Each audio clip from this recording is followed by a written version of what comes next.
Let's bring in Awais Durrani. He's an emergency medicine physician and also a medical analyst. Welcome to DW, Dr. Durrani. So, for our viewers who may not be familiar with this infection, what exactly is a hantavirus? Yeah, absolutely. So a hantavirus is a family of viruses that rodents carry. And usually how humans become exposed to it is through rodent droppings, urine, or saliva. And so a lot of times it'll be in the dust and maybe you're cleaning and it kind of goes into the air, you inhale it, and that's how you get infected. Of course, if a rodent bites you, that's how you can become infected as well. If you recall last year, the famous actor Gene Hackman's wife had passed away from this. And so that's when a lot of us heard of it in the public kind of sphere. Usually when you get it, the initial symptoms are flu-like. So you're going to have like body aches, fatigue, fevers, you're going to be tired. When it becomes really dangerous is when it advances to something we call hantavirus pulmonary syndrome. And so that's a fancy word for essentially you have lung damage and your lungs fill up with fluid, you have difficulty breathing, and you need to go on a ventilator. Unfortunately, when it does get to that point, the mortality rates do increase. And it is something where we don't really have a cure for it. We only have supportive care. So things like putting you on a ventilator, helping your lungs recover, that kind of thing. Well, it does sound rather frightening. Should people be worried about this? I mean, just how high of a risk is it to contract a virus like this? Yeah, so I don't want to cause panic. This is something that is extremely rare. For example, in the United States, throughout the entire year, last year, there was around 800 or so cases. So when you compare that to other viral and bacterial illnesses, it is a minuscule number. So not something to be panicked about, but something to be aware of if you live in a region where this is something of higher prevalence, right? So where this ship sailed from, that is an area of higher prevalence. There are certain parts of the United States, like New Mexico, where there is a higher prevalence. So if you live in one of those areas and you start to feel some of these symptoms and you aren't sure what it is, those would be reasons to immediately seek medical attention, because obviously the earlier you see a doctor, the better chances you have at a recovery.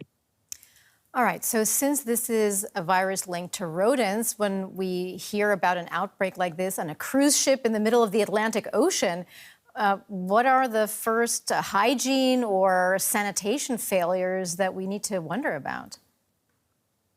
Yeah, absolutely. So we hear about outbreaks on cruise ships and ships in general a ton. And that is because they are environments that are very likely to kind of foster that kind of environment, right? So you're out at sea for a number of days, you have limited space. If someone does get sick, there's not a lot of space to kind of quarantine or isolate them in. And so right now, the questions that need to be asked are, where did that exposure happen? Usually this virus, the majority of the strains are rodent to human. There are some rare strains that actually originate in the place where this ship sailed from that can be human to human. So I would say that's probably the first question that needs to be answered. Was this human to human transmission or human to rodent? Then a bunch of contact tracing needs to happen to ensure that these humans, who did they interact with? Were they exposed? How are they doing? And then the ship itself, right? Every area has to be inspected, from where the passengers are to where the crew is to where the food is stored. And once again, kind of asking that question, where did this exposure occur and how do we prevent it from kind of continuing? Right, so I imagine that those are steps that local authorities or officials at the cruise company might be undertaken, but we also have heard that the WHO will be launching an international investigation. So what kinds of steps would you expect global health authorities to take? Yeah, and that is such an important point, and why organizations like the World Health Organization are so important and why they need to be funded. Because a situation like this is, not under the jurisdiction of any one country or company. It involves various nationals, various locations, and the only folks that can do that are organizations like the WHO. And so they're going to be the ones that can truly do that contact tracing. That's a word that we use a bunch during the early days of COVID, right? Someone got COVID and we would try to figure out who were they in contact with so that we can check on those people. Same thing here, especially something that is highly contagious, something that has a high mortality rate. They're going to be the ones that can figure out, which country did this originate in?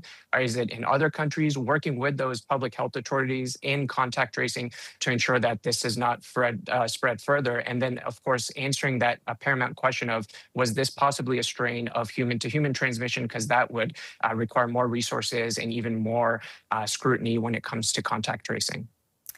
And if we want to look ahead, what lessons do you think cruise operators should be taking from this incident to prevent something similar happening in the future? Yeah, absolutely. So, I'll kind of address it from if I'm someone who maybe is about to go on a cruise, right? I would kind of look at the cruise company and say, hey, what are your health protocols? What happens if there is an outbreak? Because, a hantavirus outbreak is rare, but things like norovirus or other viruses, those are much more frequent. So, what are your procedures in place when an outbreak happens? What kind of medical personnel do you have on the vessel? Can I be evacuated if I get sick? Those would be the first kind of questions I would answer to the cruise operator and the cruise company. And they're going to be the ones that need to ensure that those things are in place and they're going to respond to their customers, right? And so if a customer doesn't ask those questions, maybe they don't pay as much attention to it. If, 80% of the customers are asking that question, then they're going to invest in those resources to ensure that we're safe. Also, if you're about to go on a Hmm. cruise, make sure your vaccines are up to date and then make sure you have all your medications and medical history. So if something does Right. go wrong, they have the best chance at treating you. Dr. Owais Durrani, thank you so much for all of your insights. Really interesting stuff there. Many thanks.